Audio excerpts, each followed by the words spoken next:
Olá, ouvintes da Alvorada. Estamos aqui nos nossos estúdios recebendo quem? Teddy, nenhum de nós. Teddy, é um prazer ter você aqui com a gente. Então, vamos começar o nosso bate-papo aqui, falando aí da nova turnê da banda, né? Que tá lançando o primeiro EP, é isso mesmo? Exatamente. Doble Chapa. Exato, acertou. Pois é, o que a gente pode esperar desse novo trabalho? Então, o Doble Chapa é um EP em função da nossa ideia de tirar como se fosse um instantâneo, um retrato do momento que a banda estava passando. E isso aconteceu no final do ano passado, quando a gente fez uns shows em Porto Alegre, com a participação de um músico uruguaio, e que é um cara que a gente já tinha feito parcerias, e aí compôs uma música juntos, eu e ele, o Federico Lima, o nome dele. E aí a gente resolveu gravar, entrou no estúdio, já gravou mais uma, e aí já tinha uma outra versão que eu tinha feito de uma banda uruguaia, que o nome da banda é Quarteto de Nós, é meio uma banda-prima do Nenhum de Nós, assim. E aí, quando a gente viu, bom, a gente tem aqui um material, não para fazer um álbum inteiro, né? Vamos fazer um EP para registrar esse momento, essa situação que se criou em torno dessa nossa interação.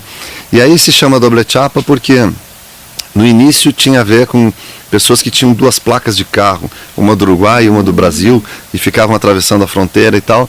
Como isso não tem mais, o termo acabou ganhando um novo significado, que diz respeito às pessoas que têm uma identidade cultural com os dois países. Daí a gente criou esse negócio, porque o Doble Chapa, o EP, ele é metade em português, metade em espanhol. Aí tem participação de músico uruguaio e tal. Então esse momento, essa turnê, ela é uma turnê que valoriza a nossa ligação com a cultura latino-americana. Com a gente, que eu costumo dizer, com o nosso sangue latino, assim, né? E isso tem sido muito legal, porque a gente começa a buscar dentro da música brasileira outras pessoas que fazem essa mesma conexão, e a turnê tem esse caráter assim de valorizar esse tipo de coisa, não só na carreira do Nenhum de Nós, mas como um todo, assim, né? Claro que sempre valorizando as nossas coisas do Nenhum de Nós, né? Sim, mas o repertório do show também traz esses dois lados, tanto brasileiro quanto então tem coisas do Doble Chapa, né? A gente busca algumas outras coisas que se referenciam nessa história, né? De ser latino, da cultura latina, da cultura do rock latino, que tem, além do Nenhum, tem outras bandas do Brasil que já dialogaram com isso, tipo Paralamas, o Capital. Então a gente traz isso para dentro do show, e claro, no show a gente traz os sucessos antigos, traz aquelas músicas que marcaram a nossa trajetória, né? Sim, mas falando aí da música de trabalho, né, deste EP, que é Uma Vida Ordinária. E aí a letra diz uma coisa: agora estou preparado para despertar, para sair de uma vida ordinária. Que vida ordinária é essa que nenhum de nós está falando? Então, essa letra ela fala disso, né? Que pela manhã sai o sol e pela rua já vou buscar meu destino e tal. Porque as pessoas, elas aspiram, elas desejam uma vida extraordinária, né? Sim. E poucas pessoas se dão conta que dentro da palavra extraordinária está essa que é a ordinária. E que a gente chama a atenção para ela, de sair da vida ordinária, que é a vida sem perspectiva, sem motivação, sem o brilho no olho, sabe? Sem aquela coisa que te motiva a levantar e dizer, pô, vou sair para construir a minha vida, né? Então a música fala de alguém que se deu conta, não, eu tenho que ser uma pessoa que busca mais, entendeu? Que não está contente apenas com o que tem, que tem gente que assim, entra numa rotina e aquilo ali basta, e viver é muito mais do que isso, né? Então é interessante porque assim que a música saiu, os fãs da banda e tal começaram a mandar mensagem, muita gente se identificando com essa canção, mas em especial uma menina que mora no Japão, é fã do Nenhum de Nós há muito tempo, e ela viu que tinha saído a música, ela estava dentro de um trem, saindo da cidade que ela morava, indo para uma outra cidade para buscar um novo emprego, para buscar uma nova perspectiva de vida, e ela, vou ouvir essa música nova do Nenhum de Nós, botou os fones, sentar no trem, e a música descrevia exatamente o que estava acontecendo com ela, entendeu? Então esse tipo de coisa é legal, quando a gente consegue se conectar e as pessoas compreenderem o significado por trás dessa canção, né? Toca um pouquinho pra gente? Claro.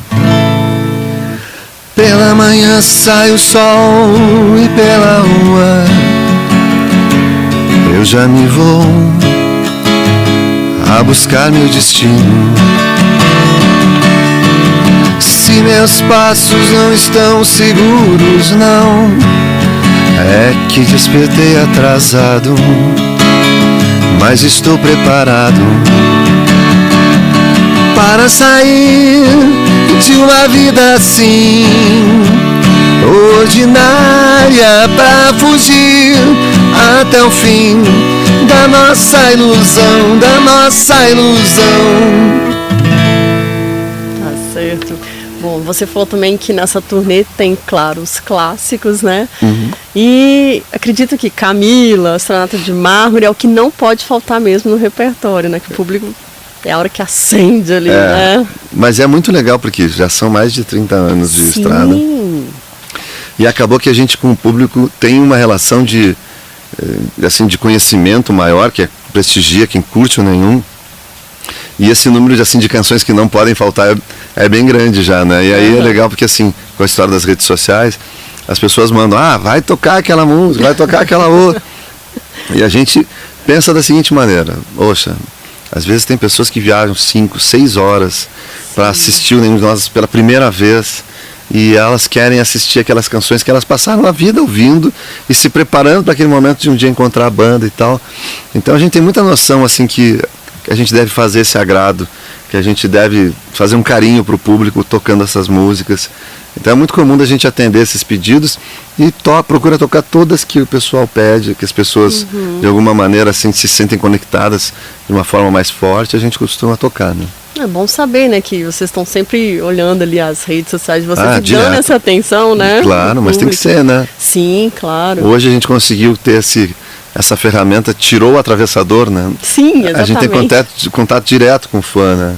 E eles se comunicam, se manifestam. É bacana demais a gente poder ter esse retorno do fã e trocar ideia com eles e atender um pedido que não custa nada, né? Claro, porque às vezes o artista chega numa, né, na carreira assim que às vezes vai excluindo algumas músicas do repertório da batida, né? Com Nenhum de Nós não tem nada disso, né? Não tem. Eu acho muito engraçado uma coisa, tem gente que luta muito para conseguir atingir o sucesso, luta muito para conseguir conquistar um público, e aí de repente quando consegue, a primeira coisa que faz é se afastar dele. Não, isso aí eu não faço, eu não recebo o público depois do show, entendeu? Tem gente, para o meu show eu vou pro hotel porque eu preciso descansar. Aí eu fico pensando, nossa, cara, tem essa mesma coisa, né? E eu aprendi isso, por exemplo, com Paralamas. A gente é uma banda que a gente sempre se inspirou, né? E um dia a gente foi assistir um show deles, há muito tempo atrás, e era um show que durou assim, 3 horas, num teatro que tinha, 2.000 pessoas. Terminou o show, a gente foi falar com eles, se cumprimentar, foi no camarim, e assim, tinha uma fila de mais de 200 pessoas que estavam ali esperando para ser atendidos. A gente conversou rapidamente com eles, eles vão, pessoal, agora a gente tem que receber a galera. Daí eu falei, vocês vão receber todo mundo? E sim, todo mundo. E entraram todas as pessoas, tiraram foto, autografaram coisas e tal. Então é um carinho para quem é a tua razão de ser como artista, né? Tu tá ali, tu tá te apresentando para eles. Se tu quer ser um artista que faz a música só para ti, então não te apresenta para ninguém, né? Se o teu negócio é só fazer a música para ti mesmo. Mas quando tu tem um público que tu conquistou, que tu fez com que essa pessoa se mobilizasse, gastasse o seu dinheiro, a sua energia contigo, eu acho que tem algumas coisas que não são uma obrigação, mas é uma questão de consciência, sabe? Não, vou receber essa pessoa, vou deixar aquela, tô vindo de uma cidade que fica não sei aonde, posso tirar uma foto? Claro que sim. Vamos proporcionar esse momento, né? Eu acho que os artistas em geral, eles têm essa consciência assim de que isso é importante. Eu vi, sei lá, até artistas que o cara pensa, não, mas essa pessoa deve ser mais distante. A Ana Carolina recebe os fãs, eu vi a Marisa Monte sair do teatro e ir lá conversar com as pessoas, entendeu? É uma coisa assim, então tu fica pensando, não, sabe, acho que esse caminho é o caminho legal, sabe? Ao invés de se afastar do público, sempre permanecer próximo dele. Porque assim, o fã, como você falou, às vezes vem de longe para ouvir aquele sucesso que às vezes marcou o momento da vida, né? E sai um pouco decepcionado mesmo. Ele não tocou a minha música, né? Isso acontece de qualquer jeito. Faz um show de 40 músicas, vai dizer assim, mas faltou aquela. Sempre vai faltar uma. Ainda mais quando a gente tem 17 discos, né? alguém que se apegou muito a uma canção, e aí tu, pois é, mas eu mandei uma mensagem, claro, daí tem 30 mensagens, aí tu escolhe uma, né? 5 pessoas pediram essa, então pela maioria, né? Sim, e a carreira, né, de 30 anos aí da banda, quem é o público ainda do Nenhum de Nós? É uma mistura daqueles jovens da década de 80 com os de hoje? Como é que é esse público? Eu acho que existe, é muito engraçado porque no show a gente vê isso, a galera que nos conheceu nos anos 80 e que hoje já está um pouco mais madura, ela fica mais pro fundo. É mesmo? Quem está na intermediária disso, entendeu? Que assistiu, mas já era bem jovenzinho, ainda um pouco jovem, digamos, né? Fica mais no meio. E o público que descobriu Nenhum de Nós mais recentemente, e ainda bem tem bastante gente que vai atrás, que quer descobrir mais sobre o rock brasileiro, artistas e tal, esse público fica bem na frente. Olha só! É uma coisa maluca, né? Coisa pra observar, né? A gente já constatou isso, né? Então é assim, é bacana porque tu vê que o Nenhum consegue renovar o seu público, manter uma conexão com o público. E claro, hoje em dia tem outros estilos que eles são mais populares, eles conseguem atingir um público bem maior que o rock. Mas a gente trabalha justamente para quem está interessado no que a gente faz, né? Não vou começar a fazer, sei lá, sertanejo para agradar. Para agradar, né? Verdade. Bom, então a gente estava falando de clássico aí, a gente pode deixar de falar de Camila, né? É verdade. E o interessante dessa música é que quando ela estourou, né, já falava de um assunto que é violência contra as mulheres. Exatamente. Que nem se falava muito ainda, né? Não se falava nada, né? Exatamente. E aí eu queria que você contasse um pouquinho desses bastidores de Camila, como é que surgiu, como é que vocês receberam esse boom que a música teve? Pois é completamente inesperado isso, porque o rock dos anos 80, se tinha uma coisa importante para as bandas, era que a gente tinha que fazer letras que tivessem um conteúdo muito forte, né? Então tu pega poetas como Cazuza, como Renato Russo, onde o conteúdo era muito forte, né? As bandas que estavam chegando, elas tinham a obrigação de trazer um recado à altura, né? E o Nenhum de Nós, desde o início, desde as primeiras canções, a gente se preocupou em fazer canções com temas que fossem fortes e tal, né?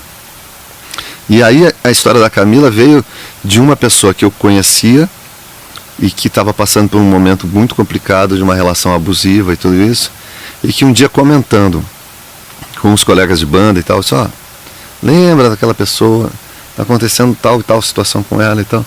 E a gente falou, vamos escrever sobre isso. E aí a gente começou, né, depois da última noite de festa, chorando, esperando amanhecer, porque aquela pessoa passava por momentos ruins numa festa onde ela era humilhada, constrangida pelo namorado, aí ia para casa e chorava, ficava esperando o dia nascer e tal. Fomos construindo as imagens assim, e a última coisa que surgiu foi o nome, Camila. A música a gente trabalhou ela muito tempo sem ter um refrão e um nome.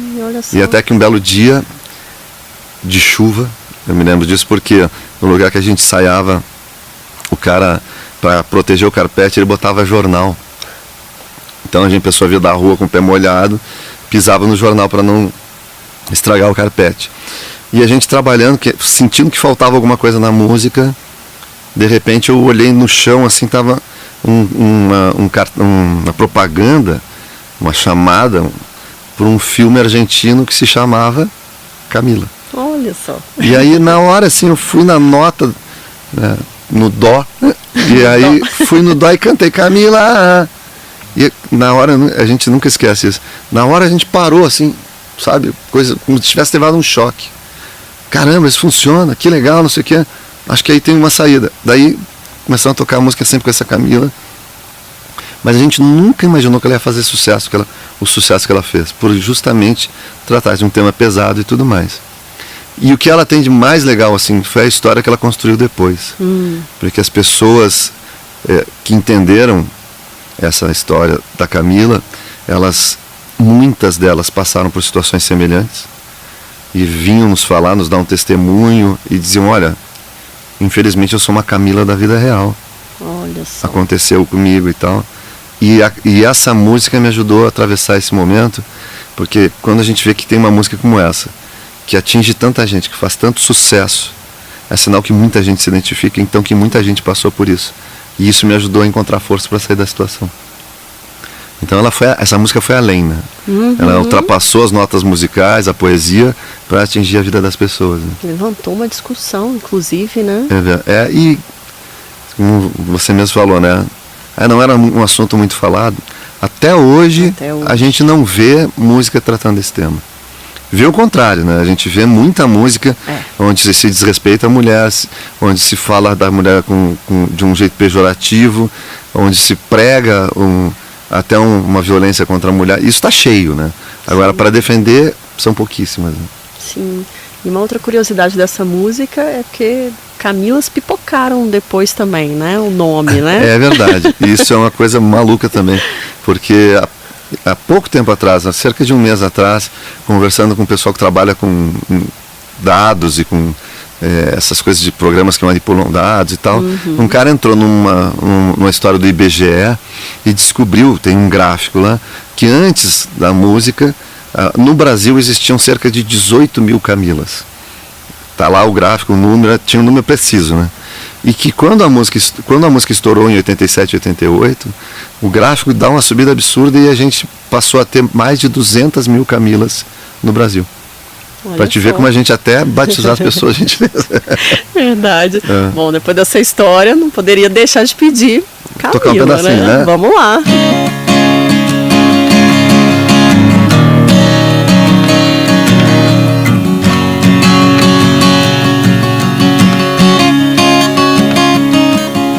Depois da última noite de festa, chorando e esperando amanhecer,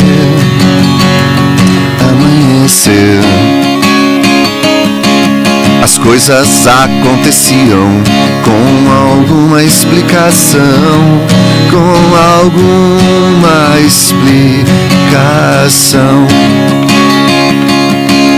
Depois da última noite de chuva, chorando e esperando amanhecer.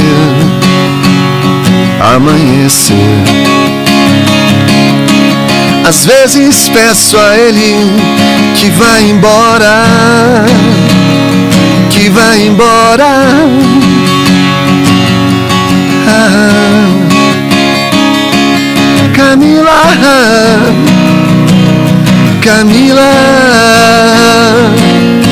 Camila. Demais. Bom, uma outra música, um clássico, né, que é Astronauta de Mármore. Eu vi você falar em uma entrevista que foi a versão mais comentada, mais criticada na música brasileira, é isso mesmo? Foi. A gente já também pesquisou isso, assim, e foi interessante porque logo que ela saiu no disco, muita gente foi lá e falou, que legal, os caras homenageando o David Bowie e tal. Só que aí quando a música estourou de uma forma absurda, todo mundo começou a criticar. Nossa, que horror, assassinaram a música do David Bowie, mataram a poesia, falaram horrores. E o que foi interessante é que assim, todo mundo que criticou achava que a gente tinha feito e que pronto, né, na nossa cabeça, né? Só que teve todo um processo de pedido de autorização, de transcrever da nossa versão de novo para o inglês, para mandar para o David Bowie, para ele autorizar e ele aprovar. E tinha gente que ainda assim duvidava. É mesmo? Olha só que aí o David Bowie veio fazer show no Brasil. E quando ele foi tocar no Morumbi, ele falou, vou tocar uma música agora que vocês podem cantar em português. Aí ele deu a espécie de bênção da nossa versão. E aí tocou o Starman, que é a música original, né? Mas mesmo assim, até hoje tem gente que fala que a gente assassinou a música e tal, né? E até hoje os seus fãs e novos que conhecem o seu trabalho estão cantando aquela introdução que conquista, arrebata. Então, quer dizer, a história se provou assim, muito mais no nosso lado, a favor do que a gente fez, valorizando o que a gente fez, do que essas pessoas que acharam que o trabalho foi mal feito, digamos assim. Exatamente. A tal ponto que há pouco tempo, infelizmente, o Bowie faleceu e tal. E uma das referências que inclusive o Jornal Nacional, sei lá, achou para referência do trabalho do Bowie no Brasil, éramos nós. Eu dei entrevista o dia inteiro, eu falei sobre isso, falei sobre o quanto ele era importante pra gente, como artista, como referência e tal. Ou seja, a história provou que a maioria esmagadora das pessoas encontraram mais qualidades que defeitos no trabalho que a gente fez com essa música do David Bowie.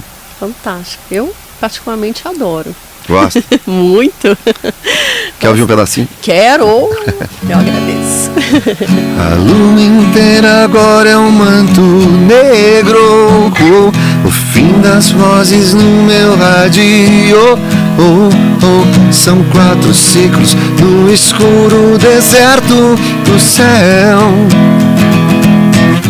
Quero um machado pra quebrar o gelo. Quero acordar do sonho agora mesmo.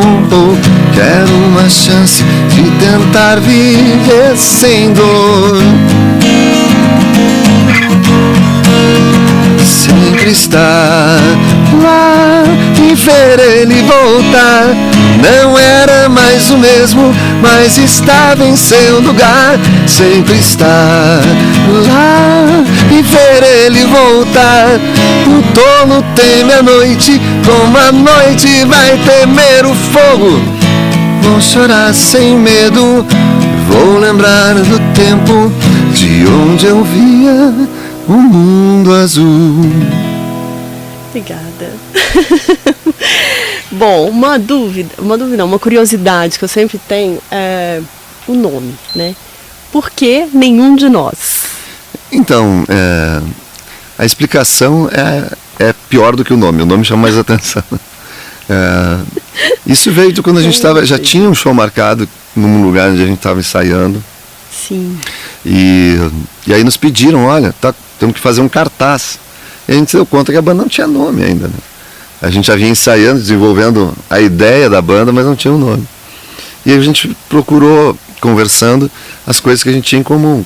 Então ficou, nenhum de nós enxerga direito. Os 3 usavam óculos, né? Nenhum de nós fuma. Nenhum de nós torce para tal time, todo mundo torce para o mesmo time. Nenhum de nós tinha grana, era todo mundo pelado. Então a gente foi falando essas coisas e a gente sentiu que tinha em comum isso. Essa expressão nenhum de nós era bastante forte. E como naquela época, no rock brasileiro, os nomes de banda eram pavorosos, né? Sim. João Penca e os Miquinhos Amestrados, Kid Abelha e os Abóboras Selvagens. A gente falou, pô, esse nome é horrível, vai funcionar. Aí ficou Nenhum de Nós. Tá certo. Bom, um outro clássico também, que aí você, né, já nos adiantou que está subindo aí a lista do Spotify, né? Que é o Você Vai Se Lembrar de Mim. Né? E foi tema de novela. Vamos ouvir um pouquinho. Bom, essa tem música uma história, conta pra gente. Essa música tem uma história interessante, que ela foi composta sob encomenda para um amigo que é diretor de teatro, ia fazer um show em Porto Alegre como cantor, e eu compus a música para ele. E aí ele tava lá com ele a música e tal. E quando a gente ia reunir material para fazer um disco, eu não ia mostrar, porque eu achei, essa música tem essa história com essa pessoa e tal. E o pessoal da banda, não tem nenhuma música aí guardada e tal. Eu tenho uma música aí, mas acho que não tem a ver muito. E aí eu toquei a música pra banda, assim, quase apanhei, né? Porque eu não tinha mostrado antes. Eles acharam a música maravilhosa, ela entrou pro repertório. E antes de gravar a gente tocou algumas vezes nos shows. E aconteceu uma coisa muito louca que acontece até hoje. Essa música, quando a gente toca, as pessoas se emocionam demais. É mesmo? Mas demais mesmo. E aí a gente percebeu isso quando a música não havia sido gravada, ninguém conhecia, e a gente tocava no show e as pessoas choravam. Se emocionavam com a música, entendeu? E a gente pensou, aí tem uma coisa forte também, né? E isso foi o que aconteceu, que virou essa música das mais importantes do nosso repertório, né? Olha só. Quando eu te vejo, espero teu beijo. Não sinto vergonha, apenas desejo. Minha boca encosta em tua boca que treme. Meus olhos eu fecho, mas os teus estão abertos. Tudo bem se não deu certo. Eu achei que nós chegamos tão perto, mas agora com certeza eu enxergo que no fim eu amei por nós dois. Mas você lembra, você vai lembrar de mim, que o nosso amor valeu a pena lembrar. Linda. Teddy, 30 anos de carreira, o que a banda ainda quer fazer, planos futuros? Bom, a gente quer conquistar o mundo. Na verdade, manter uma banda é uma tarefa bem complicada. Sim. Manter no Brasil é uma tarefa bastante mais complicada. Onde o Brasil não é um país que preza por valorizar a sua história, né? Não só da música, da arte, mas em geral. Então construir algo onde a história é importante, onde a trajetória é importante, onde o caminho percorrido é importante, é uma tarefa difícil, né? Porque tem que estar sempre se renovando para se manter em contato assim, com a mídia, com os meios, né? Então, para a gente, assim, o que eu vejo que nós aspira é poder continuar fazendo o seu trabalho, poder trazer a nossa música para as pessoas, tocar para as pessoas e manter essa carreira tão digna que a gente vem mantendo há mais de 30 anos. Né? Tá certo. Olha, Teddy, é isso. Eu quero te agradecer muito. É uma honra te receber aqui. Muito obrigado. Mas você